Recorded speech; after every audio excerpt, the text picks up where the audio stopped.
Samuel.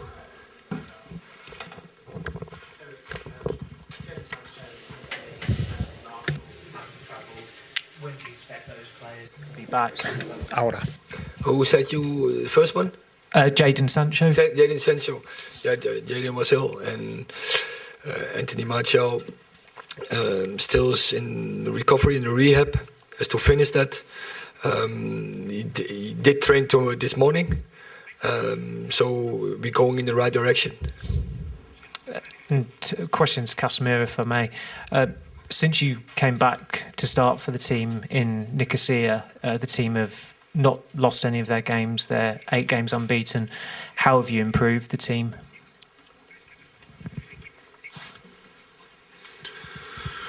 Bueno, yo creo que no es solo un jugador, ¿no? Yo creo que aquí se nota que estamos trabajando, estamos creciendo.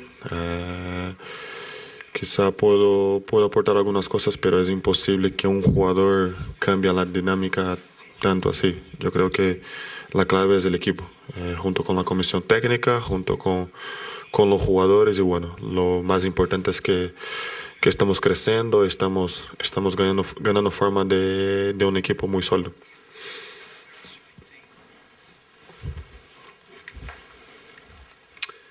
Neil. Erik, given how congested the fixtures will get because of the World Cup, how big is it for you to top the group and miss the next round, miss 2 games? Clear. Obviously, it's important. We can win that tomorrow night. We know what to do. We have to win and 2 goals difference. But finally, if you want to win the trophy, you have to win all the games. So we have to beat everyone.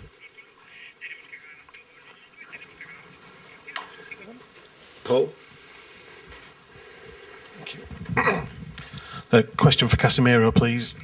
You're synonymous with the Champions League. You've won it 5 times when you were at Real Madrid. I know you obviously want to win the Europa League as well, but I suppose that you want to be in the Champions League next season playing for Man United there.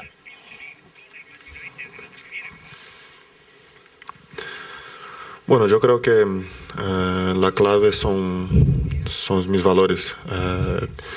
No puedo estar pensando en la Champions League el año que viene, siendo que tengo un partido importantísimo mañana. Entonces, mi pensamiento es ganar mañana, jugar bien mañana junto con mis compañeros. Y bueno, esa es la clave. Nosotros no podemos estar pensando en ganar la Champions el año que viene o no, tenemos que pensar partido a partido, así se gana títulos, pero yo creo que la clave de todo eso es pensar partido a partido.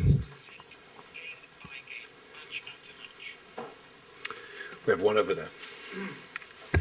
Hi, Erik. I'd like to ask you, what difference do you see in your team or what has changed in your team from the team that we saw in the game that Sociedad won in Old Trafford? And how do you think this result is going to have an incidence tomorrow? What was the second question? If it matters that Real Sociedad won over that you have to score 2 goals, if it matters in the respect you were going to have with Real Sociedad, I don't know. Oh, yeah. Okay. Yeah, I think it's time ago, 6 weeks ago or so, and it's a different team. That time, not all the players on the pitch with us were that fit. I think we're growing at the last games. We develop, we make so good progress, so we are confident, but we know it's difficult to win games here, but we like the challenge, and we know we have to win with 2 goals difference. So we have a plan for that, and we do everything to get that done. Erik, do you expect tomorrow one Real Sociedad team less proactive than usual because they don't need to win the game?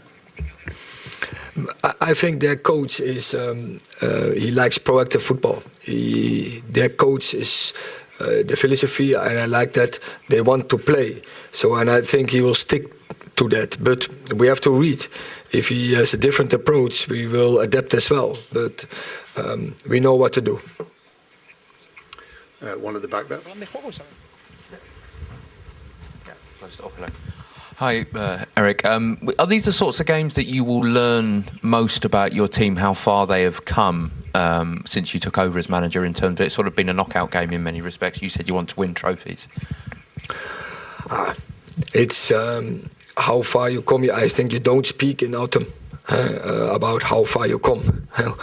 It's you can't win anything in this moment in the season, and it's what like Casemiro tells. It's game by game, and we have to win every game. One over here. Asier Aranguren, Euskal Telebista, this is for Casemiro. Mañana, para ser primero del grupo, a la Real le vale con ganar, empatar o perder por un gol. ¿Esto va a ser determinante? ¿Va a ser importante? Perdón, no he entendido. Mañana, a la Real Sociedad le basta con ganar, empatar o perder por un gol para ser primera de grupo, porque tiene 3 puntos más, 0-1 en Old Trafford. ¿Esto va a ser determinante, importante mañana? Bueno, yo creo que es una ventaja muy importante para ellos, ¿no? Nosotros sabemos que cuando se juega así, we know that when you play like that, it's an advantage. But I know really well the fans, and at Real Sociedad they never play to defend. So it's something in it's the way they play. They go out there to play football. They try and practically every team in Spain likes to play like that. But no matter what Real Sociedad does, what the important thing here for us is how we play, how we go out there tomorrow. The key is how we play that game tomorrow. Chris. Yes, hi Erik. It isn't just the issue of having to play 2 more games. When you look at the quality of the clubs that are coming down from the Champions League, you've got Barcelona, your old team Ajax, Leverkusen, Sporting, Sevilla, Shakhtar possibly. It's not just a case of 2 more games, is it? It's if you can't finish top of this group, it could prove fatal to your hopes of going further. It's clear. You face a heavy opponent, but we like those challenges. So for us, is that not the fact? And as I said, if you want to win the trophy, you have to beat them all. One at the front. Erik, with so many games already played and so many to come, how long can Darryl continue playing at this level? And would a right back be a priority for you coming up to the January transfer window? I hope. I hope he is keeping progressing, and not only stick to this level, because our approach is, our philosophy is, good is not good enough. We have to do better. So we're really happy with the development, with performances of Diogo. So quite clear. But also I know every club in the top, they need backups. And they need competition, and I think we can replace him with Victor Lindelof, with Tero Malacia, and luckily also Aaron Wan-Bissaka is back in the squad. So we have replaces, but it's clear, it's heavy when you have to play every game. But he's physical, really good profile, and I'm sure that he will keep going and he will keep developing, and that is what we demand, and I'm confident he will do that. And then for Casemiro, how are you finding the Premier League La Liga, like the speed and the style of opposition?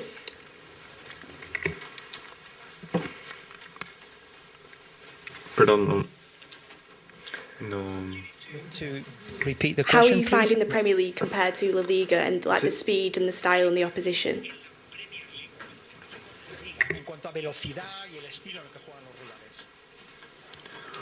Bueno, yo creo que son competiciones totalmente diferentes, ¿no? Creo que la Premier ya está clara en la pregunta, ¿no? Yo creo que la Premier es mucho más fuerza, mucho más físico. Aquí se intenta jugar mucho más a fútbol. People try and play como ellos hablan aquí en España, like tiki-taka. In Spain, teams like to play tiki-taka, more like a passing kind of game. They have good points and virtues and strengths and other defects or whatever, but basically there are 2 entirely different competitions. Okay, one behind here, and one there, and then Neil after. Vale. Me gustaría preguntar a los dos, empiezo con Casemiro. Mañana es un partido importantísimo, es prácticamente una auténtica final, pero quedan... It's practically a final, but it's less than 20 days or 20 days before the start of the World Cup. After what you've seen with Pogba and different injuries, do you even think about it at this stage? Well, with a player's mentality, it's just impossible to start thinking about the World Cup. Tomorrow's game is just way too important for us to start thinking about the World Cup, etc. So I think any player who starts thinking like that picks up an injury in the end. So that's not my profile at all. All I think about is giving my all tomorrow on the pitch in order to play a great game and help my teammates. And for Erik ten Hag, I'm going to ask in Spanish. I'd like to ask you about Cristiano Ronaldo. How does he feel? He started playing again from the start in the first 11. Do you think he feels more comfortable in the team, etc.? What can he bring on the pitch tomorrow? Yeah, first of all, if you talk about his feelings, you have to ask him and not me. But he is really professional. He's in the group. He's an important part of this group. He's a leader type, and as you know, in Spain, he's really a threat for every defense. You always have to keep an eye on him, because every gap he will use. Neil. Erik, could I just ask how important it is to have a player like Casemiro with so much experience and having won so much in your rebuild of Man United? I said it the other day, for me he's the cement between the stones and in and out of possession, and you see him growing from game to game, and with that also our team is growing. So we are really happy with the progress, but we know also we have to keep that process going, because we are not satisfied. We have to approach good is not good enough. We have to do better. So tomorrow we have another challenge. We have another test to do it better. But also, in the past, Man United have bought players who have achieved things elsewhere and haven't achieved for Man United. What did you see in Casemiro that made you think he has the hunger?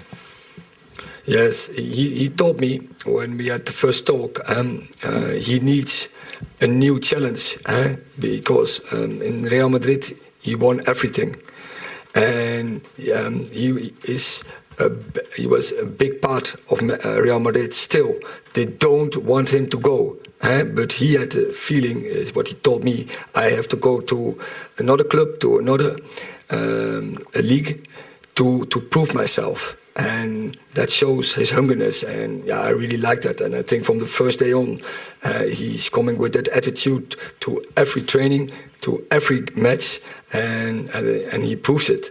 And I really like it. And what I say, he will be more and more important for our team. Last question, Flex. Hi, Erik. I wanted to talk about David De Gea. We've seen him sweep in, and distribution is improving. Is that something that you're asking him to improve, and do you think he can continue to improve on that at this stage of his career?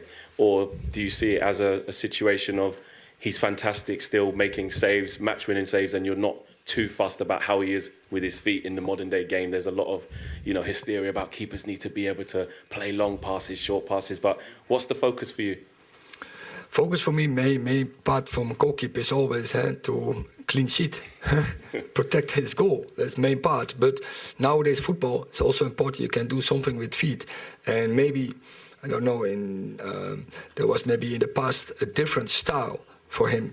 But from the first day I was here, but also before, I saw some video content, and you see David is capable to do it. When I see David playing in our possession game, he's very composed. He's very good. He's very good as them in boxes. So it's no problem for David to do that.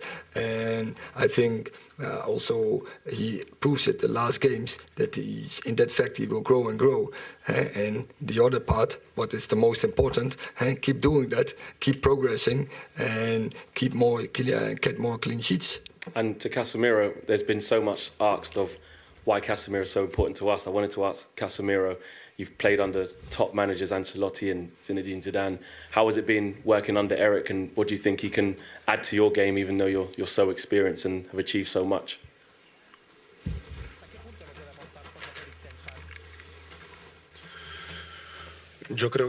Well, I believe that knowing or after being in football for quite a while, despite the fact that I'm only 30, the obsession for winning is his obsession for winning is what surprised me the most. I think he's got many strengths. We all know it's a process and we are growing together, but we all see that he wants to win, but he's obsessed by, his obsession for teaching us and leaving everything perfect to the millimeter. That is key. His obsession for winning is something that only a few managers have.